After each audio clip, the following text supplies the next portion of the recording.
అలవిగాని హామీలు ఏవైతే ఉన్నాయో ఎక్కువగా ప్రజల్లోకి తీసుకెళ్లేందుకు ఎన్నికల ప్రచారం టైంలో చాలా అంటే చాలా హామీలు చెప్తున్నారు. ఇప్పుడు ఫర్ ఎగ్జాంపుల్ ఇటు ఆంధ్రాలో చూసుకున్నా, ఇటు తెలంగాణలో చూసుకున్నా అక్కడ సూపర్ 6 అని, ఇక్కడేమో 6 గ్యారెంటీలు అని, 421 హామీలు అని ఎన్నో డిక్లరేషన్స్ ఇచ్చారు. అంటే ప్రజలు ఏ విధంగా వీటిని నమ్మాలి, నమ్మకూడదు, ఇలా ఆలోచించకుండా మార్పు కావాలి అని ఓట్లేయడం ఏమనుకోవచ్చు మనం అసలు? ఎన్నికలు ఎప్పుడు కూడా భావోద్వేగాల మీద నడుస్తాయి. ప్రజల ఓటును మనం ఎలా తీసుకోవాలి అన్న దాని మీద రాజకీయ నాయకులు వాళ్ళు రీసెర్చ్ చేస్తుంటారు. కాబట్టి ఆ రీసెర్చ్లో ముఖ్యమైన భాగం ఏంటంటే ప్రజలు ఎవరైనా ఇది ఇస్తామంటే అట్రాక్ట్ అవుతారు. సపోజ్ ఇంట్లో ఏదైనా లేకుంటే ఇది ఇస్తాము అంటే వాళ్ళ మీద అట్రాక్ట్ అవుతారు, ఆకర్షితులు అవుతారు. కాబట్టి ఆ విధంగా మేము వస్తే అధికారంలోకి వస్తే మేము ఇది ఇస్తాము అన్న హామీలు వాళ్ళు ఇచ్చి ఆ విధంగా ప్రజల నుంచి ఓట్లు తీసుకోవడానికి ప్రయత్నిస్తాం. అంటే ఇదంతా మోసమే అనుకోవచ్చు కదా. ఎందుకంటే ముందు ఆల్రెడీ ఒక ప్రభుత్వం ఉంటుంది. ఆ ప్రభుత్వం దగ్గర ఖజానా ఉందో లేదో ఒకసారి మనం చూసుకొని ఆ హామీలు ఇవ్వచ్చో లేదో. ఎందుకంటే వీళ్ళకి ఆల్రెడీ ఒక లెక్కలు ఉంటాయి, పద్దు ఉంటాయి, ఎంత అప్పు అయింది, ఎంత అప్పు అవ్వలేదు. సో ఈ లెక్క ప్రకారం ఇప్పుడు మనం చేస్తే వీళ్ళకి ఇచ్చే హామీలు మనం నెరవేర్చగలుగుతామా లేదా అండ్ ఒక డెడ్ లైన్ పెడతారు. 100 రోజుల్లోనే మేము హామీలు పూర్తి చేస్తాము గ్యారెంటీలు అని. అది అవ్వకపోయేసరికి ఖజానా లేదు అని ఒక మాట చెప్తారు. ఇప్పుడు ఏంటంటే వీళ్ళ ముఖ్య ధ్యేయం అంటే వచ్చి కుర్చీలో కూర్చోవాలి. అలాగే అది దానికోసం ఏదైనా చేయొచ్చు. Everything and anything should be done. ఫైనల్గా నేను పవర్లో వచ్చి కుర్చీలో కూర్చోవాలి, ఆ తర్వాత వచ్చిన తర్వాత చూసుకుంటారు. ఎందుకంటే వచ్చే ఎన్నికలు మళ్ళీ 5 సంవత్సరాల తర్వాత. మన దగ్గర రీకాల్ సిస్టమ్ లేదు. కొన్ని దేశాల్లో రీకాల్ సిస్టమ్ ఉంది. అంటే అక్కడ సరిగ్గా పనిచేయకుంటే మళ్ళీ వాళ్ళని వెనక్కి పిలిచేయచ్చు. కానీ ఆ సిస్టమ్ లేదు. కాబట్టి 5 సంవత్సరాలు మనకు దొరుకుతుంది. ఈ 5 సంవత్సరాల్లో మళ్ళా మనం ఏవైతే హామీలు ఇచ్చామో ఆ హామీల్ని ఎంతవరకు మనం చేయగలమన్నది కొన్ని పార్టీలు ఆలోచిస్తాయి. కొన్ని చేయలేకుంటే కొన్ని చేయలేకపోతున్నామని చెబుతున్నారు. దాంతో విమర్శలు, ఎదుటి వాళ్ళు ఈ విధంగా వచ్చాము అన్నది. అంటే హామీలు ఇచ్చి అది నెరవేర్చకుండా ఉండడం అంటే అది ఖచ్చితంగా చీటింగ్ చేసినట్టు. అందుకనే మేమేమన్నామంటే ప్రతి రాజకీయ పార్టీ కూడా వాళ్ళు ఇచ్చే హామీలను ఒక 100 రూపాయల బాండ్ పేపర్ మీద రాసివ్వండి. ఇవి చేయకుంటే మా మీద క్రిమినల్ కేసెస్ పెట్టండి, సివిల్ కేసెస్లో కాంపెన్సేషన్ అడగండి, మమ్మల్ని మోసం చేశారు. అలా ఎవరు చేయలేదు, మేము ఒకటే చేసాం, మా పార్టీ ఒకటే. మేము మేనిఫెస్టోలో రాసిచ్చాం. మొత్తం మా మేనిఫెస్టోలో 100 రూపాయల స్టాంప్ పేపర్ మీద రాసిచ్చారు ప్రతి క్యాండిడేట్ కూడా, మేము వస్తే ఇది చేస్తామని. అంటే ఏమంటే ప్రజలకు భరోసా కల్పించాలి. తర్వాత ఏంటంటే ప్రజలు కూడా పార్టీలకు ఓట్లు వేస్తున్నారు. ఈసారి ఈ పార్టీ రావాలి అధికారంలో. క్యాండిడేట్లు ఇంపార్టెంట్ కాదు, ఎవరు నిలబెట్టినా కూడా గెలిపించేస్తారు. ప్రజలు క్యాండిడేట్లను చూసి ఓట్లు వేసే సమయానికి మనం తీసుకురావాలి ఆ విధంగా. అంటే ఏ వ్యక్తి మంచివాడు, ఇది చేస్తాడన్న భరోసా ఉంటుందన్న వ్యక్తులను ఎన్నుకునే విధంగా మనం తీసుకురావాలి. ఇప్పుడు ఏమైపోయిందంటే మన ఎన్నికల పర్సెంటేజ్ చూసుకుంటే 60-65% మ్యాక్సిమం. అందులో నేను కనుక 50% నేను తెచ్చుకోగలిగితే నేను పవర్లోకి వచ్చేస్తాను. కాబట్టి నేనేం చేస్తాను, నా ఓట్ బ్యాంక్ డిసైడ్ చేసుకుంటాను. ఈ వర్గాలు, ఈ ఊర్లు, ఇవి నా ఓట్ బ్యాంక్. కాబట్టి వాళ్ళ మీద నేను మొత్తం ప్రయోగిస్తాను. ఆ తర్వాత ఎన్నికల సమయంలో డబ్బులు కూడా పంచడం జరుగుతుంది. ఈ మధ్య చూస్తున్నాం కదా. మన మునుగోడు ఎలక్షన్లు చాలా మొత్తం ఫేమస్ అయిపోయి సుమారుగా 740 కోట్ల రూపాయలు ఖర్చు పెట్టారని వార్తలు. ఏ పార్టీ తగ్గలేదని విన్నాను. అంతే కదా, ప్రతి ఒక్కరు మేము ఎంత ఇస్తామంటే ఆ విధంగా రాజకీయాలను ఆ విధంగా మార్చేసే స్థాయికి మనం చేరుకున్నాం ఫైనల్గా. మరి దీనికి సొల్యూషన్ ఏంటంటే ఓటరు ఆలోచన శక్తి పెరగాలి. ఓటరు తను ఓటు వేసేటప్పుడు ఎవరిని చూసి ఎలా ఓటు వేయాలన్న దాని గురించి ఇంకొకటి ఏంటంటే చాలామంది ఓటర్లు మన ఓటు మురిగిపోకూడదు, మన ఓటు గెలిచే క్యాండిడేట్కి మనం వేయాలి. దాంతో ఏం చేస్తారు, ఒపీనియన్ పోల్స్ అని తీసుకొస్తారు. ఎలక్షన్స్ ముందు నోటిఫికేషన్ రాకముందు వాళ్ళు వేసేస్తారు ఈసారి ఈ పార్టీ వస్తుంది. దాంతో ఏమవుతుందంటే న్యూట్రల్ ఓటర్స్ అన్నవాళ్ళు, ఎందుకంటే ప్రతి పార్టీకి కొంతమంది మీరు ఏం చెప్పినా ఆ పార్టీకే వేస్తారు. వాళ్ళు సర్వేలు కూడా ఎక్కువైపోయాయి, బాగా సర్వేలు ఎక్కువయ్యాయి. అదే అంటున్నాను, ఒపీనియన్ పోల్స్లో ఈ సర్వేలు, అదే సర్వేల నుంచి ఒపీనియన్ పోల్స్, దాని నుంచి ఫైనల్గా ఈ పార్టీ వస్తుందని ఇచ్చేస్తారు.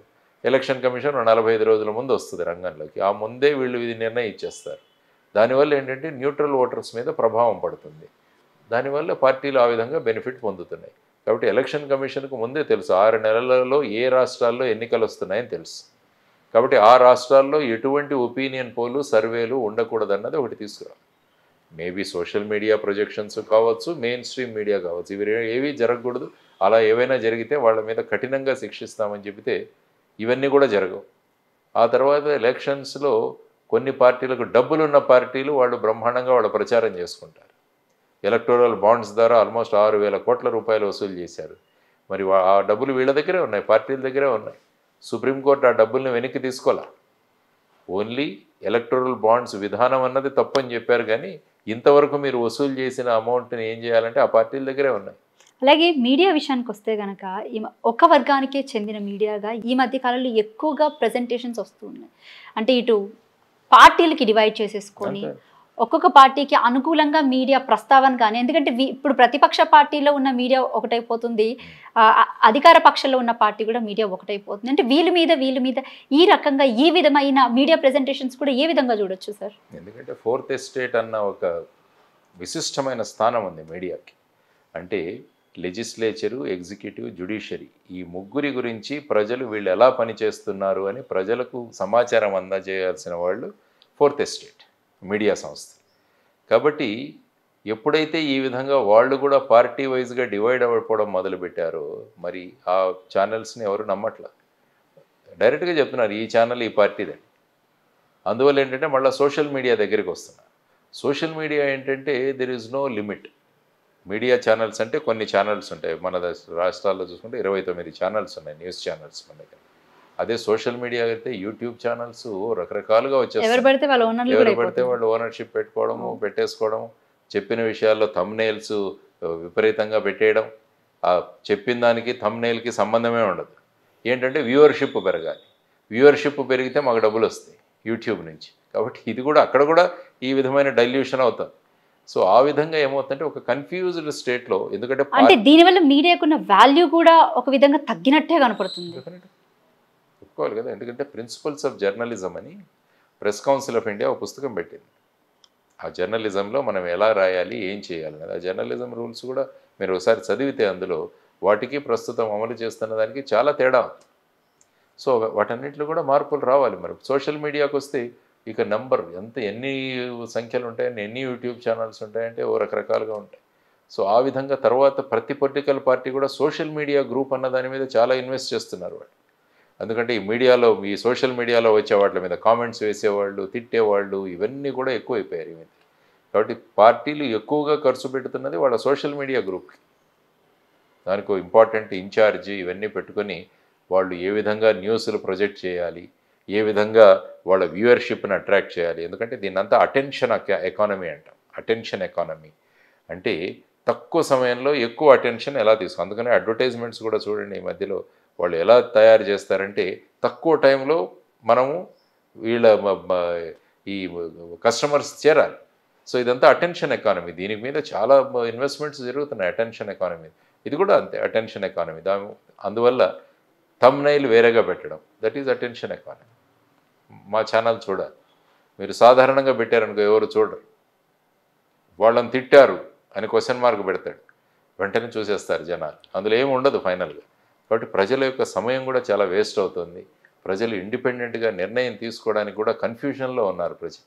కాబట్టి వీటన్నిటి తీసుకొని ప్రతి వ్యవస్థ కూడా వాళ్ళ బాధ్యతలను సక్రమంగా నెరవేరిస్తే ఈ కయాటిక్ సిచ్యువేషన్స్ ఏవైతే ఉన్నాయో, ఈ కల్లోలమైన పరిస్థితులు ఏవైతే ఉన్నాయో వీటి నుంచి బయటకు తీయాలి.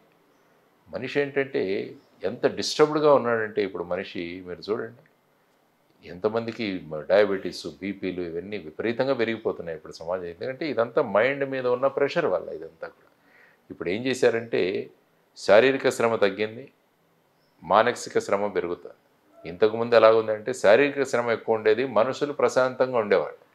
ఇప్పుడు లైఫ్ స్టైల్ చేంజ్ అయిపోయింది, శారీరక శ్రమ ఎక్కువగా లేదు, కార్ టు కార్పెట్ లైఫ్స్, తర్వాత ఏంటి ఎవ్రీథింగ్ ఈజ్ దేర్. కానీ దానివల్ల ఏంటంటే ఇదంతా వచ్చేసి ఏంటంటే మానసిక సంతులనం లేకపోవడం, మానసిక శ్రమ లేకపోవడం, మానసిక శ్రమ ఎక్కువైపోయింది. దానివల్ల ఏంటంటే కన్ఫ్యూషన్. సో వీటన్నిటి పరిణామాల వల్ల ఏమవుతుందంటే సమాజం ఈ విధంగా ముందుకెళ్తుంది.